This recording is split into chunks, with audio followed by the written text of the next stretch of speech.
Hi there, everybody. Welcome to the... What am I welcoming you to? The Lightsaber Lounge. So Scott, we do Star this Trek podcast. today. Yeah. Oh, I forgot about Whatchamacallit? that. Okay. So we do this podcast. It's called Lightsaber Lounge, just so you're aware. That what this is? Yeah, Star Wars. Star Wars. Star Wars stuff. Some random character called Luke. Yeah. No, yeah. or Look, Jesus, whatchamacallit. what's his name? What's his name? Yeah. Okay.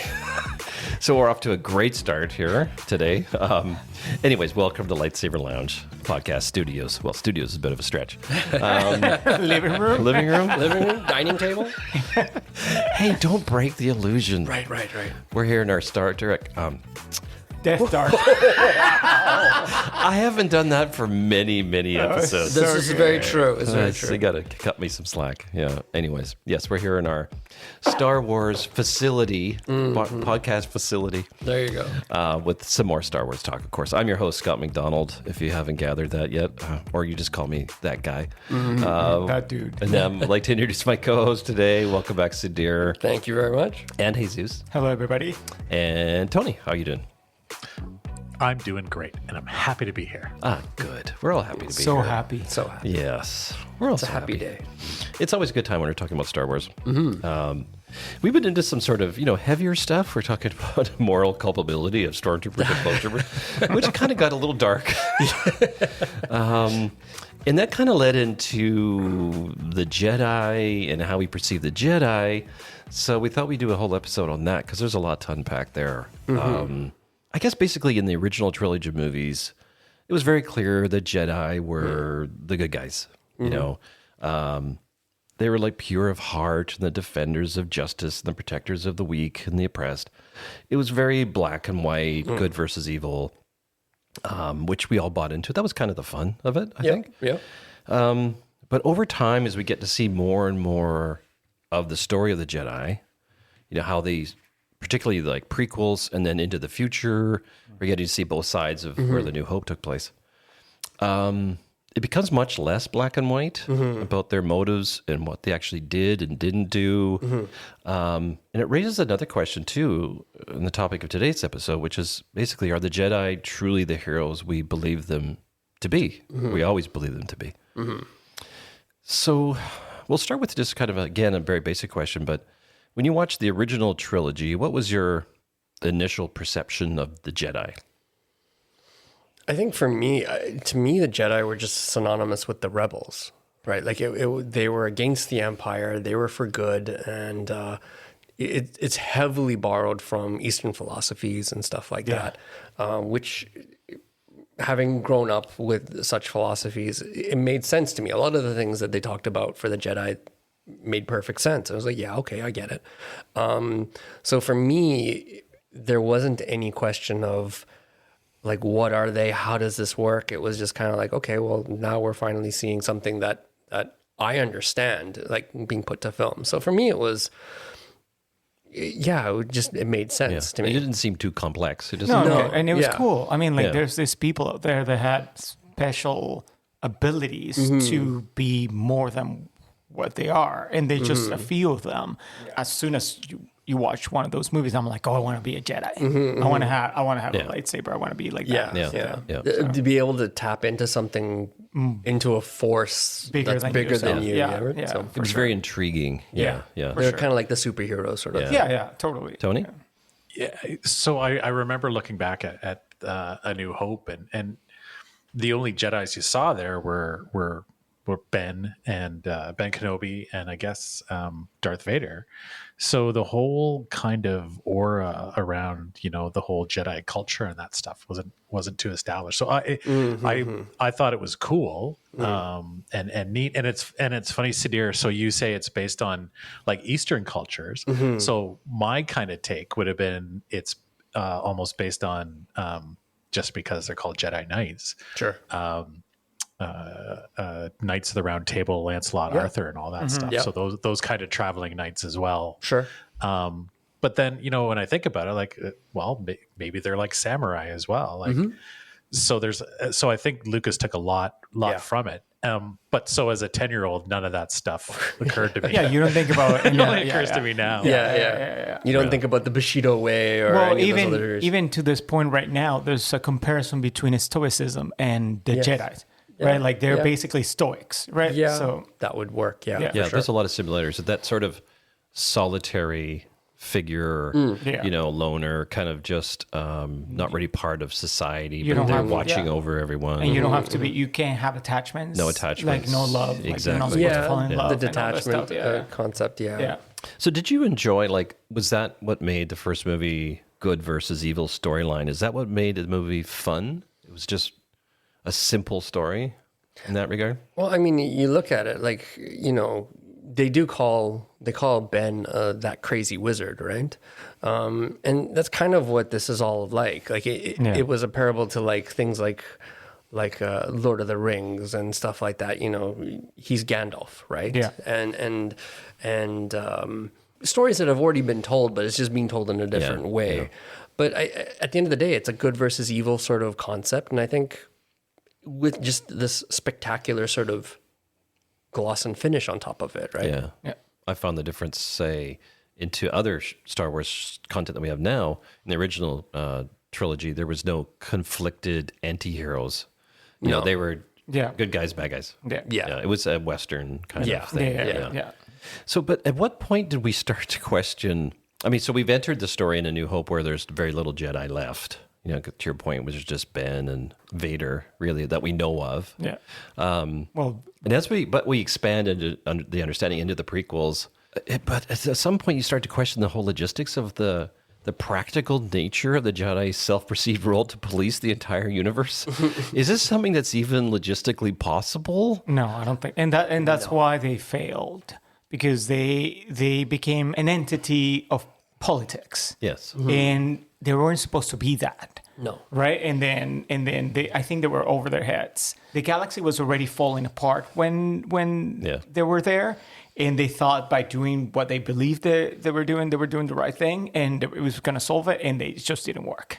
Like they got played by Palpatine, Yes, yeah. right? So it was like, I mean, it was a perfect storm of events, yeah. which Palpatine saw and took complete advantage of, because as it was going through during this time period, the Jedi Order was losing their path with the Force. Yeah. They were not as connected as they were 100, 200, Yeah, 1,000 before, years yeah, ago, yeah, right? yeah. So their ability to see what was going on, the future and everything was really murky. Like they could not see what was happening. Right. So as they were making decisions, they were really just going on their opinions as opposed to guidance from the Force. Because the whole point is to sort of turn yourself over to the Force and let the Force speak to you and guide you as to your path, right? But once that's gone, then you have to make your own decisions, and you're just like, okay, well, there's a war going on. Okay, let's go hang out and do what we can. Right. It was just like this cascade of events that just led to their downfall. At the end Well, of you the have day. like Count Dooku, for example. Like he was a Jedi. He was part of the Jedi. He was part of the Jedi Council. Yeah, He was a council. master, Yeah, and eventually he decided he's like, no, I don't agree with the way we are doing things, and I'm gonna go the other way. Right, Yeah. right. So Yeah. Well, the Jedi Order is known for this sort of strict adherence to the Jedi Code. Yep. And they're very resistant to change. We saw it, you know, with Luke's story, and you know when it comes in, and there's this high level of importance given to you must have training. Like anyone that's has the Force, you must be trained properly. yeah, for sure. To your point, it was probably to control, or so you do not even have any interest in the dark side, or even try to understand it. Yeah. You have to Yeah. reject it at all costs. Yeah. And it was almost like that strict adherence blinded them to like rules that were made up thousands of years ago. Yeah, for sure. Maybe needed to change. Yeah. And then their failure to recognize Anakin's descent into the dark side was kind of the end. Yeah. What we Yeah. see in the prequels, that's the end of the Jedi. The Jedi, yeah. They are, This order is done. Yeah. They're never going to become a Jedi Order like so that. Yeah. what we see, we don't see the Jedi at their heyday, like when they're like at the top and they're like everything's hitting, everything's firing on all the perfect cylinders, and they're like, "Yo, we're in the zone." Everything we don't see that, right? We're in the Jedi zone, that Force zone. Which I guess we're we were going to get that. Yeah, in with the upcoming acolytes, yeah. The series. acolytes. Yeah, Now, yeah. is the acolytes, this is a little bit off topic, but is the acolytes supposed to be the beginning of the end for the Jedi? Or is it Well, like, I think they didn't, at that time, apparently Sith were gone. There was no, and they Right. started to realize that was not the case case. either. Yeah, so, so I'm guessing it's kind of the beginning of the end. I think so, 'Cause yeah. the High Order is like 1,000 years before. yeah, it's a long time ago. Yeah, right. So, but the acolytes is just about 100 years. I don't have all the details, yeah, but okay. but I can, Yeah. we can Because the find Sith that were out. just Yeah. basically Jedi that took a different path. Yeah. Yeah, well, there was a sect of Jedis that they believe that because that you could find a balance between Between both. light Rather and than dark. totally rejecting Yeah, exactly, the and dark that's side, the yeah. problem. And that's the problem with the current Jedi is they always rejected the dark side. Right. Like once you went there, it's like that's it. Right. Right. Yeah. So you couldn't even touch those emotions. No. Like you were really, like you were not banished, but you were really heavily penalized. Yeah, and once you did it, you needed to work really hard to not do it again. Yeah. Yeah, Right. and that happens to some of the Jedis in the High Republic. So you see the struggle, but it's hard because you're basically trying to hide a part of your not personality, but a part of, like a part of you, right? A part So of it's your like, humanity, I guess. yeah, is the point of humanity, it, right? exactly. So yeah, so So who? So Sorry, Tony. Sorry, go ahead. Scott. Yep. So I feel like I'm in a conversation here with a couple of Jedi PhDs. So I'm gonna have more questions than contributions. But so my thought is these philosophies that the Jedi have about detachment and other things. I imagine that as they're an order, they instituted this because it met their needs somehow. The part that's confusing about that for me, and farther back than the movies have shown, what, like, simply defined, what was their mission? What did they do? Because it sounds like what you're describing to me is kind of a warrior monk. But when you surround yourself with all these philosophies and rules about your conduct, when do you stop being a monk and when do you start being a warrior? And I guess whatever their mission was is what would inform that. So in one sentence or less, can you tell me what their mission was? My idea, my thinking based on what we know of the Jedi is that they are finding people who had, it's not just this idea of force sensitive. Like before this concept of force sensitive came into play, you had the ability to use the force or you didn't have the ability to use the force. Those who used the force were powerful. Like without any training or anything like that, they were powerful. So I would guess that the Jedi Order came into play because it was like, okay, look, you have a lot of power and it's not good because you're just kind of doing whatever you want and you're going. I think they found people who were going to the dark side too much. And so there was this idea that, okay, well, in order for us to deal with this, we need to come up with a set of rules that will allow us to stay on the side of good and to stay on the light of the Force. And this was the idea and concept around it. Now, I don't think that the concept of the Jedi was to be a warrior. I don't think it was to be aggressive or to fight anyone. I do think that it was more of I have this ability. I can protect people if I need to, but I have the ability to do things that others can't, and I need to control it and be able to be a master of it. Yeah. Once you have a dark side come into play, a dark side who has emotion and has hatred and is more out for power, the only people who can stand against that is someone who has an equal amount of power. Yeah. And so for me, from my sort of, I don't know, I guess my concept of the Jedi or how I've positioned it in my head, it's like I am a necessary step to stop the Jedi, to stop the dark Sith, side, the Sith, yeah. right? So in order for me to do that, I need to take up a saber so that I can fight them only when I have to, only if I need to. If it's necessary. If it's necessary. Because there's this power that's coming against people who I am obligated to protect because I have a similar power. Yeah. So I believe that the warrior side of it is sort of like it's an add-on to what the Jedi are supposed to be. Yeah. But when we see the Jedi, it is the Force that is an add-on to the warrior that they have to be. Yeah, and even in the High Republic, they were still, I mean, I wouldn't say they were the police, but they were supposed to keep the justice and peace throughout the galaxy. They still work with the government that was in place at that time, and they still created things in different planets and outposts where they would try to protect people from.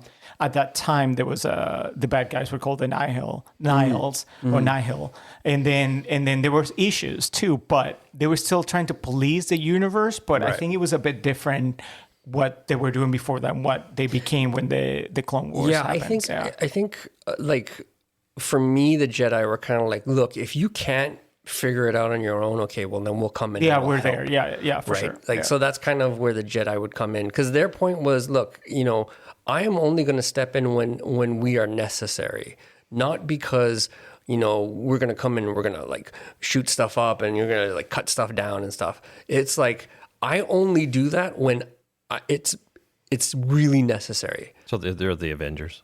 Yeah, they're the Avengers, exactly. Only when things get really bad do you call the Avengers. But yeah, so that's kind of how I always sort of envisioned the Jedi and how they respond to things and how they act. One of the things about that differentiates the High Republic Jedis with the Clone War Jedis is like the High Republic Jedis, they cared about the people that were protecting no matter what the consequences were. They were there to protect people.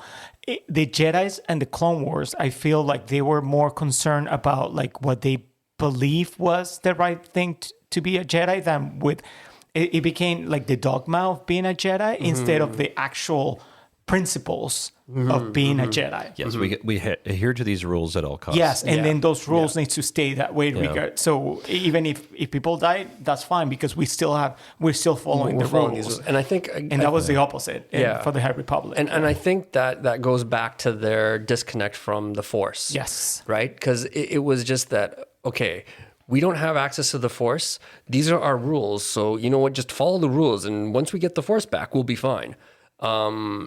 I think that's kind of why this was like the perfect time for Palpatine to come into play, because he's just like, okay, they are completely lost. They have no clue as to what's going on, and they're just getting weaker and weaker. I can really use this to kind of come in and just take everything over. Yeah. Right. So, I mean, you would have thought that being that powerful, like most of the Jedis that were in the council, they were powerful Jedis. How come you couldn't see somebody turning into the dark side? It's like, maybe you could say that Yoda kind of felt it, but come on, like you're very old. You in experience, you should know what's happening. Sort of what we talked about in the previous episode was they were in the middle of the Clone Wars. Yes, so they were so distracted by war, and in war mode, they just did. I mean, recognize it. Again, it happens so much. It's just like, okay, you know what? We got to deal with what we got, so let's just go. And the same thing with the clone army. No one ordered the clone army. No one understands why the clone army exists. But then all of a sudden, it's like, well, we've got this big war happening. Yeah. Someone paid for a clone army for us, so we might as well use it. Yeah. It's like no one sat there and said, hey, but why? Can we just like sort of take a step back and see if this is really a good idea? Yeah. It's just like, you know what, we need it, so let's go. And it's the same thing with Anakin. Obi-Wan was like, well, I'm going to train him because that's what Qui-Gon wants. And what Qui-Gon wants, that's what we're going to do. And also, like, Obi-Wan wasn't ready to train Anakin, right? Like, he wasn't even fully trained himself. Right? So, obviously, he was already, from the very beginning, he was already going to fail. Yeah. Right? So, Anakin was already going to go. Yeah. So, and I mean, the other thing is that from what I understand of the Jedi, the master has to be the one who sends the apprentice forward. It's like, I accept this apprentice, now they should move forward. Obi-Wan never got that. He never got his acceptance from his master because his master died. Yeah. So he had to take an acceptance from Yoda as another master for him, right? Yeah. But so it's again, it's like you're not going to make this win with how everything happened. Like it really is just everything that we see is just the downfall of the Jedi. Yeah, basically. And that's the point of everything is just like, okay, these guys are completely out of touch. They have no idea what's going on. So they're gonna end. Yeah. Well, the thing that I found funny was if their real purpose is to preserve peace and find diplomatic solutions rather than violence. Yeah. Yeah. Why did they all of a sudden feel the need to go to war, to basically kill millions of people? just because. So I mean, that all goes back to the first episode, right? So when Qui-Gon and Obi-Wan appear on that ship, that's their point. Their point is to come in and be like, okay, we're going to come in and we're going to diplomatically talk about this and get to the problem and just get these guys out. Because they were doing a blockade against this really small little planet no one ever heard of. It's like, whatever, that Palpatine just happened to be the senator of. Right. Yes. And so from there we go on, and the reason why they couldn't diplomatically diffuse the situation was because Palpatine said, "No, you're gonna to the separatists." He's like, "No, you're going to keep going. Yeah. Right. You are going to go to war, and I will make sure everything's good. I'm going to give you tons of money for this army. Don't worry, you're good. I got you. You're going to win." Yeah. So no matter what the Jedi did, They were gonna still lose. Yeah. they were going to go to war regardless. No matter how much the Jedi were like, "Yo, okay, let's calm down, man. We're cool. You're good. We're good. Let's just hang out. Let's have a beer. We're good, right?" It was just part of the plan. Yeah. And again, it was just all set up by Palpatine. It's just like, you guys have no idea what's going on. You guys are completely shut off from the Force. I'm going to come in and I'm going to just totally ruin you. Yeah. So because they're another part of their purpose is to sort of defend the innocent and the weak, say, so they felt to take that side of defending the planet that was had no defense against the droid army. So that's the side we're going to take because this is Well, I think this is the weaker side. I don't know if that's the reason. I think the reason why they went went and helped Naboo was because of the fact that this separatist or this embargo was happening against the Republic's orders. Yes. So they were a part of the Republic and they were the peacekeepers of the Republic. So we're going to stop these guys from hurting Naboo. And I would love to believe that it's because, Naboo is a small, weak little planet and all that, but I don't think that was the case. I do think that it was, well, this is what the government wants, so that's what we got to do, so let's go. Right. Yeah, that's kind of how I think it is. And it's sad because growing up, yeah, you're right. I had like this huge love for the Jedi. Yeah. Jedi were awesome. They were cool. They were badass. Hey, we got lightsabers and we fight the bad guys.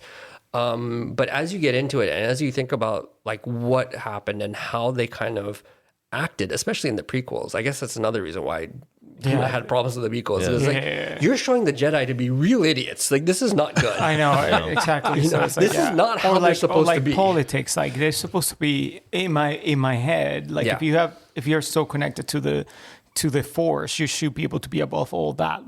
Like you should be able above people controlling you. You should be able to have that detachment. You should be able to like, no, we're not going to go to war because we're not war people. We're gonna help with peace. We're not going to go in all of a sudden have an army and fight a bunch of all the planets for no reason. You know? And that's the thing. It's like how the Jedi are versus how I guess I've always thought of them is completely two different things. And you have to like kind of come to this conclusion that it's because this is the end of the Jedi, right? Like this is, and even Luke's little thing in Last Jedi where he's like, no, the Jedi have to fall.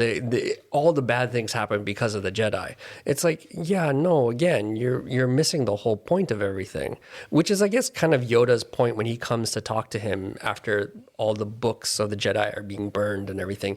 He's like, dude, those are just books, man. Like, let it go. Right. That's true. You kind of have to make up your own rules and kind of like what we did, that's done. So now come up with something new and sort of like figure it out now. Well, there's a lot of moral ambiguity too for things they did, like we discussed.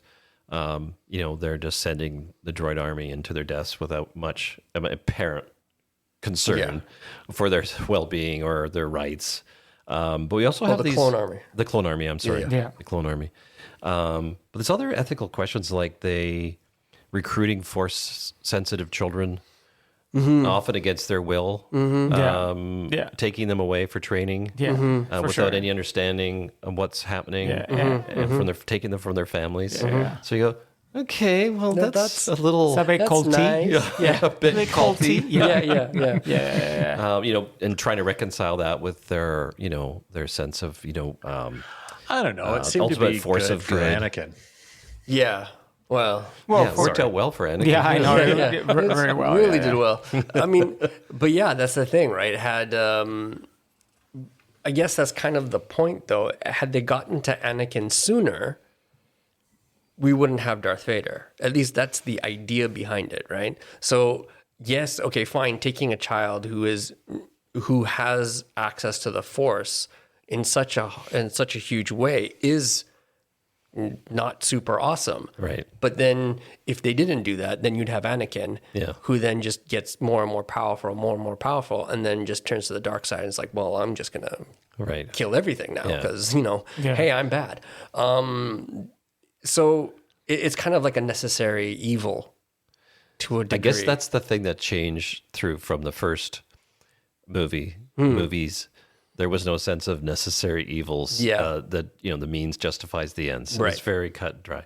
And as we go along through the prequels and even beyond, that becomes very much less so. It becomes more gray. Yeah. Ends justify the means. Well, and even we discussed another episode about Cassian Andor murdering people because they had to get this thing done. That was important for ultimately winning the war. Yeah. So it becomes much more interesting, I guess. A lot less light and fun, more dark, which is Jesus' Which I favorite. want to, please. Well, and the other thing too about the Jedi Order is they had a tendency to operate in extreme secrecy. They withheld information from people, or from even their own allies. I think it created this sort of element of mistrust by people outside the Jedi Council. Yeah. And even they were, withholding information from Anakin, which made him feel like he's an outsider. Well, I mean, their reasoning of it was because of his really close attachment to Palpatine.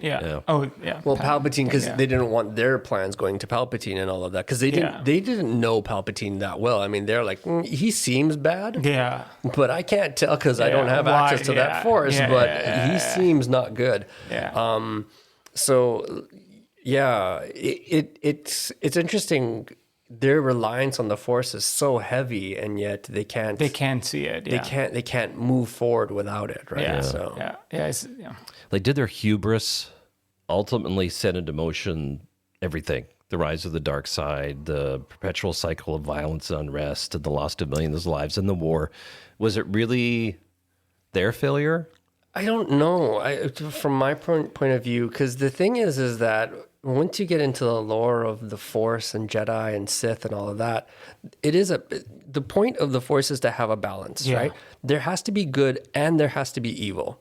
They both have to be. It's not like, one has to only exist one and or the other, right? No, they have to be balanced for sure. But the thing is, for the last 1,000 years, there hasn't been any dark. There hasn't been any dark. So it's been completely flung over to the light one side. Yeah. So now it's come back, and because it's swinging, as pendulums do, it's now moved into the dark side. Yeah.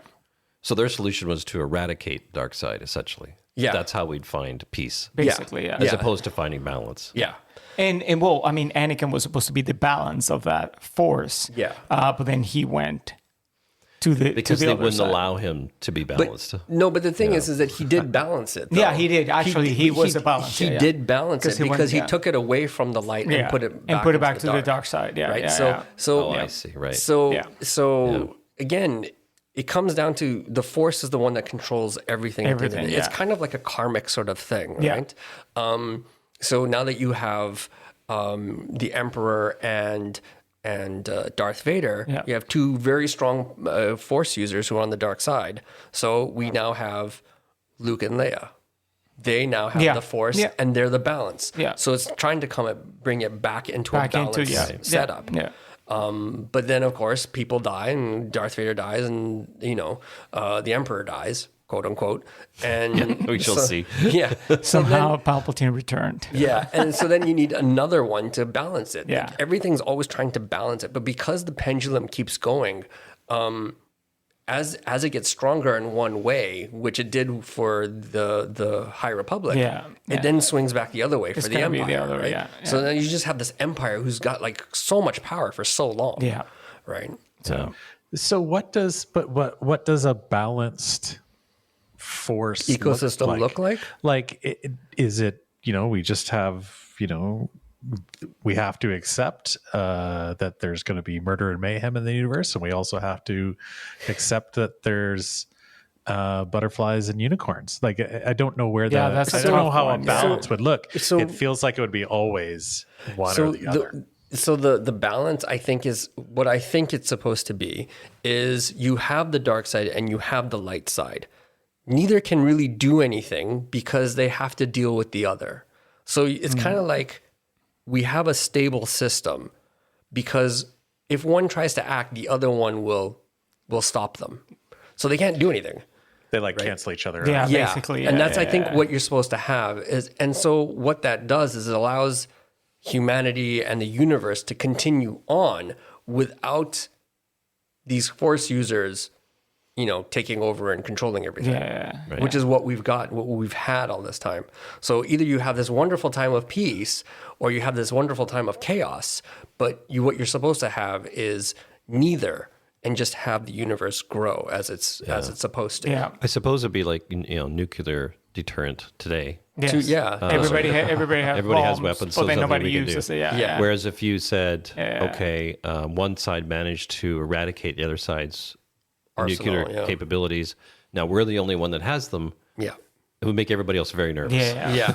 Even if you're, essentially good, Yeah. but the temptations would be Yeah. Yeah. severe. And again, that's where the Jedi are like, well, we don't get tempted. We're good. Yeah. We have the good side of the Force. We're all awesome. Yeah. So everyone's happy. But that's not how it works. Yeah. Yeah. But as you go through it and as the Force leaves you and stuff like that, you have all this power and you're just like, okay, well, now I got to figure out what to do because I'm totally lost because I don't have that Force helping me figure out where to go. Yeah.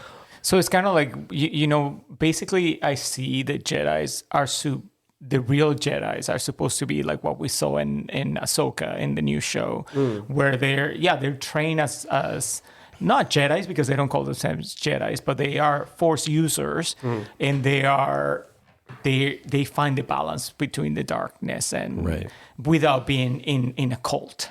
Right. Yeah. So it's like telling them, okay, these are the rules and these are the only rules you're supposed to follow. Yeah. Right. So Well, and then there's what's the character in Ahsoka, the big guy, the Jedi. Yeah, Balin. Balin. Yeah.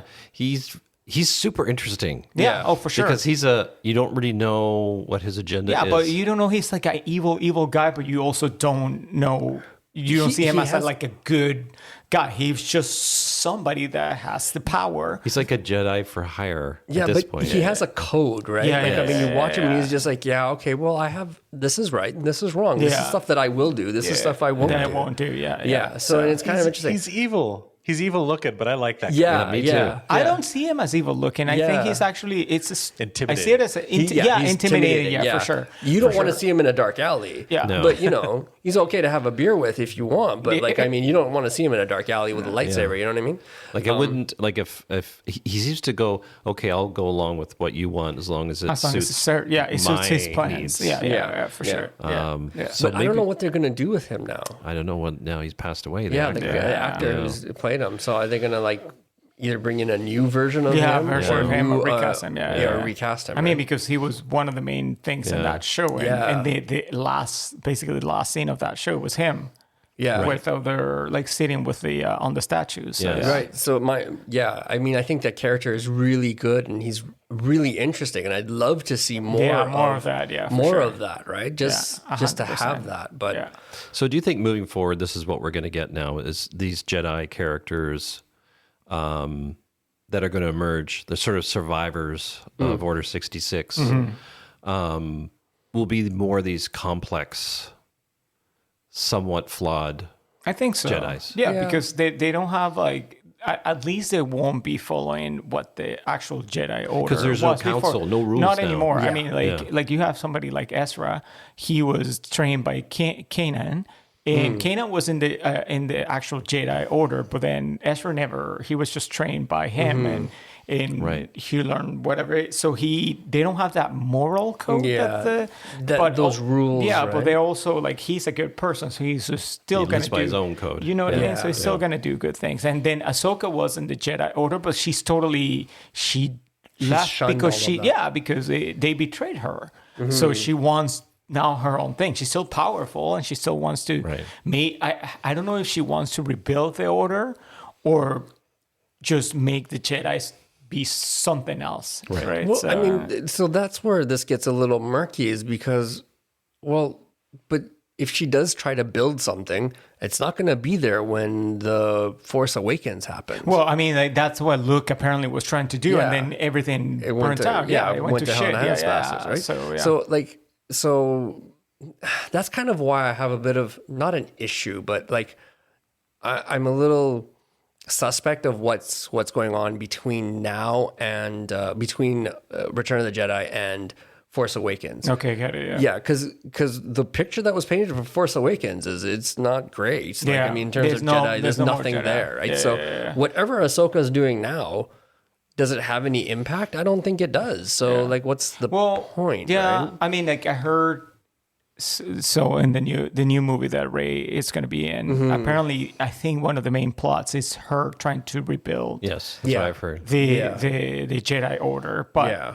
Like you said, in some version of it. Yeah, Not some necessarily version. I don't being think- what it like, was. I don't think it's gonna be a the new same, but yeah. interpretation of it. Yeah. Yeah. Which I think is interesting, and I think now that they've kind of gotten over their whole, okay, we're just going to give everybody access to do whatever they want, and now we're going to have like a proper story.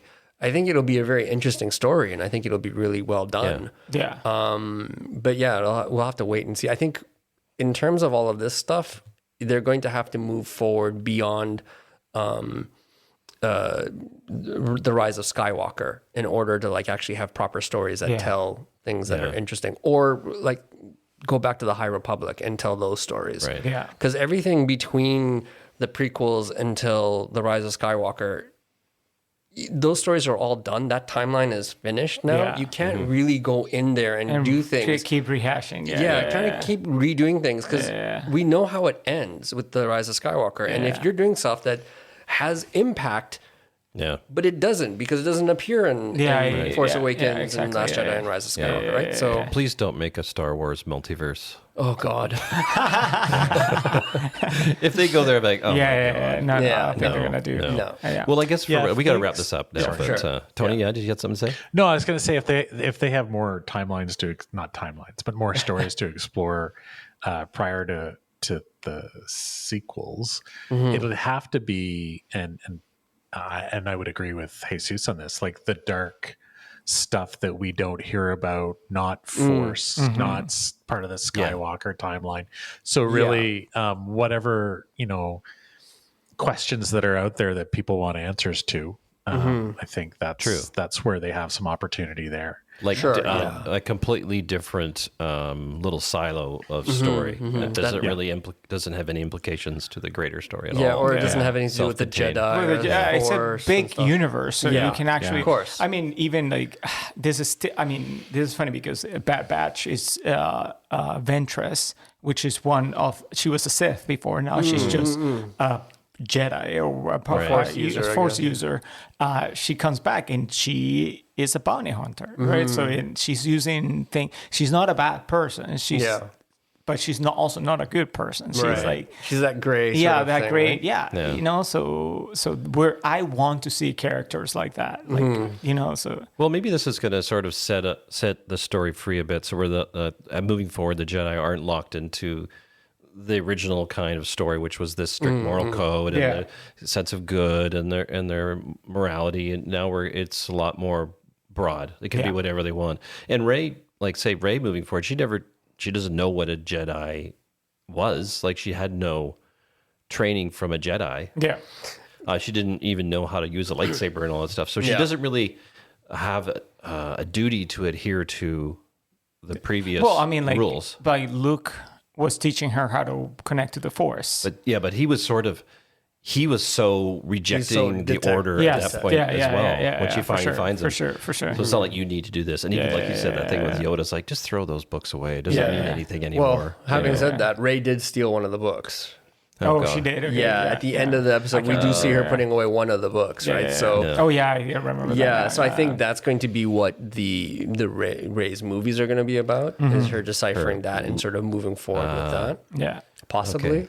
Okay. Whatever the Rey movies are about, I hope they write 3 scripts Yeah. and then follow them. Yeah. I'm pretty sure they've learned their mistakes from a lot of that. It's Yeah, like, okay, now we know this is what's going to happen. Yeah, for sure. For sure. You have it all thought out. Yeah, before. please have a beginning, middle, and end. Yeah. Yeah. I just see a big corkboard with pictures and strings of yarn all over the place. They better do. I mean, they do it now all digitally, but they should do it. That's Yeah. Maybe they go old school. On a Miro board. String. Yeah. Oh, well, okay. I think we've hashed this to death. Probably. Beyond that, I think. I'm sure there's way more info that we can get into. Maybe we're going to move forward into really, it's going to be more about the Force itself rather than the Jedi's version of the Force. The Force will be more explored. Yeah. And maybe there's a lot we don't know about it. That will be revealed. So Well, it's going to be interesting. I mean, at least on that trailer for the Acolyte, you can see him, that master talking to the Padawans, to the about like what do they see the Force, right? And then somebody's like, oh, I see this and I see that, and then that girl says, oh, I see fire. So I'm like, okay, you're trouble. Yeah. So we're going to put you into extra training. Oh, God. Okay, now that's the Justice League. Yeah, or the Fantastic Four. Or Sorry. Fantastic Four. There you go. Yeah, because I mean that's one super interesting thing about the High Republic is the way they all talk to the Force in different ways, right? So it's like it's so cool. It's just I don't know why it hasn't been explored like that in right now at the moment, right? Yeah. So anyway, All right. That's enough of that, I think, for this episode. Now you know everything that's to know about the Jedi and all their flaws. And there you go. I think ultimately the positives of the Jedi overall outweigh maybe their flaws. I think that's my opinion anyways. I think that we're all kind of probably in agreement there, generally. Yeah. Kind of like George Lucas. Kind of like George Lucas. There's more positive than Like negative. George, see, we kind of always net out at that. Yeah. All right. Well, thanks very much, guys. I'm glad you were here. Thanks, Sudhir, for being one of my co-hosts again. Thank you. Thank you, Jesus. Thank you. And thank you, Tony. Anytime. This is great. All right, guys. And thank you for joining us once again. Really appreciate you listening in. Once again, I'm your host, Scott McDonald, and we will see you in the next one. Bye for now. And that's a wrap for today's episode of the Lightsaber Lounge. You can follow and message us on Instagram at Lightsaber Lounge. And, of course, don't forget to subscribe so you'll never miss a new episode. Until next time, keep exploring, keep dreaming, and may the Force be with you. Alien life form detected.